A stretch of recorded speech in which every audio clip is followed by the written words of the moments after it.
میرا ہیلی کاپٹر آ رہا تھا, اس کے اندر پٹرول مکس کیا گیا.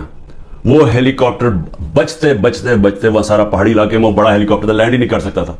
وہ اللہ کا کرم ہے کہ وہ بچتے بچتے جو بھی پہلی جگہ ملی اس کے آ کے اتر گیا. پھر محمود خان نے بتایا سوابی کے اندر میرا ہیلی کاپٹر جلسے کے لیے لینڈ کر رہا تھا, وہاں راکٹ لانچر لے کے آدمی کھڑا تھا, بال بچ کے وہاں وہ نہیں ہوا. پھر 3 نومبر ہوا.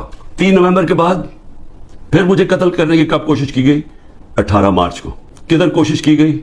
جوڈیشل کمپلیکس میں. جوڈیشل کمپلیکس کے اندر سلوار قمیض کے اندر لوگوں کو بھیجا ہوا تھا. وکیلوں کو نہیں جانے دیا 18 مارچ کو, یہ لوگوں کو اندر جانے دیا جا رہا تھا. اس کا مقصد کیا تھا ان کو اندر بھیجنے کا؟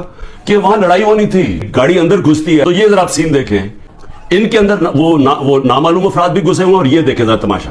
یہ کبھی دیکھا کہ میں اپنی بیل کروانے جا رہا ہوں, یہ سامنے تماشا دیکھے کیا ہو رہا ہے. کیا پلان کیا ہوا تھا کہ آپس میں لڑائی ہونی تھی, وہ ان کو بتا دینا وہ سلوار قمیض ہے, کوئی عمران خان کے ساتھ ہے اور کوئی لڑائی ہوئی اور اس میں عمران خان کو قتل کیا. وقت میں وہاں سے باہر نکلا اور اللہ نے بچا دیا, کیونکہ اندر سے لوگوں نے بتایا کہ جلدی سے نکلے, یہاں آپ کو مارنے آ رہے ہیں. اس کے بعد کیا ہوتا ہے, یہاں زمان پاک کے باہر اس وقت آپ کو پتا ہے بڑے ہمارے کارکن تھے, ان کے اندر انہوں نے تحریک انصاف کے وہی مفلر پہن کے, تو انہوں نے وہاں گھس کے, تو یہ کیا کرنا تھا, تحریک انصاف کے کپڑوں میں مفلر لے کے وہاں لوگ ہونے تھے, ان کے لوگ, وہ 2 آئی جیز نے اپنے لوگ چھوڑے ہوئے تھے, اسکواڈز, انہوں نے گولی چلانی تھی. اس گولی کے اندر ریٹیلیشن میں 1000 رینجر تیار کیا ہوا تھا انہوں نے. یہاں اٹیک ہونا تھا جس میں